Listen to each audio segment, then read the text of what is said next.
Public hearing ng Senate Committee on Labor and Employment para sa mga panukalang batas sa lilikha ng Department of Overseas Filipinos. Sinimulan na, narito po ang detalye. Binanggit na ni Pangulong Duterte noong SONA 2019 ang paglikha ng kagawaran para sa mga overseas Filipino workers. The milestone signing of the bilateral labor agreement with Kuwait in 2018 is a testament of my commitment to stop abuses inflicted on our overseas Filipinos, to ensure their welfare protection and their access to government services. The establishment of the Department of Overseas Filipinos will sufficiently address this particular need. Kaya naman agad naghain ng panukalang batas o ang Senate Bill No. 202 si Senador Bongo.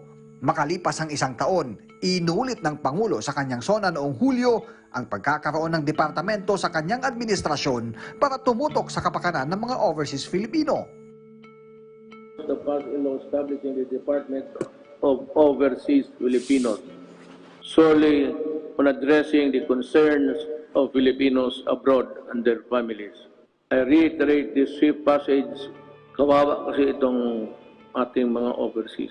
If it's only an office there in the Labor Department, they are overworked or for whatever reason, their needs, their pleas are not really attended to. Nitong Setyembre, inihain ni Senador Go ang Senate Bill No. 1835 na mas detalyadong bersyon ng naunang panukala dahil na rin sa nakitang sitwasyon ng mga Pinoy abroad sa kasagsagan ng COVID-19 pandemic. There was a motion raised earlier by our minority floor leader, and this committee will now refer the matter to the Committee on Rules. So that is the status now. We will suspend the consideration of this hearing. Makaraan ng higit 2 buwan, sinimulan na ng Senate Committee on Labor and Employment ang public hearing sa mga panukalang batas na ito.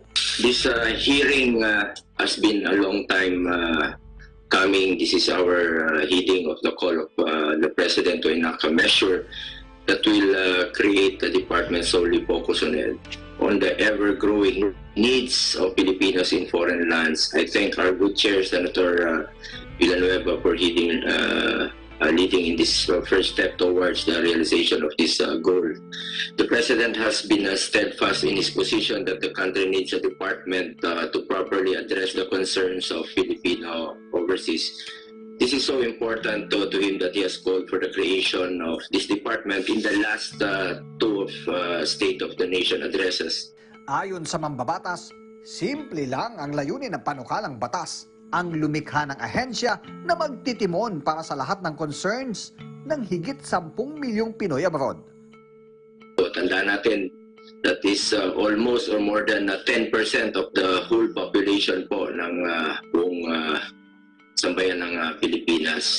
Sa tagal na po natin sa public service, hindi naman po lingid sa ating kalaman na kapag po ang ating maahensya ay hiwa-hiwalay at may kanya-kanyang mandato, ang nahihirapan po ay ang ating mga overseas Pilipino, mga OFW. Kadalasan, hindi nila alam kung saan sila pupunta, pinagpapasahan sila. Huwag naman po sana ganito ang ating gobyerno. Suklian natin sila ng sakripisyo na maayos at maasahang serbisyo. Nagsagawa na rin niya ang Executive Department ng mga konsultasyon kaugnay ng isinusulong na Department of Overseas Filipinos. Paglilinaw ni Go, hindi ito pagdagdag sa bürokrasya. Sa halip ay mapahusay pa ang pagtugon ng pamahalaan sa pagtulong sa mga overseas Filipinos.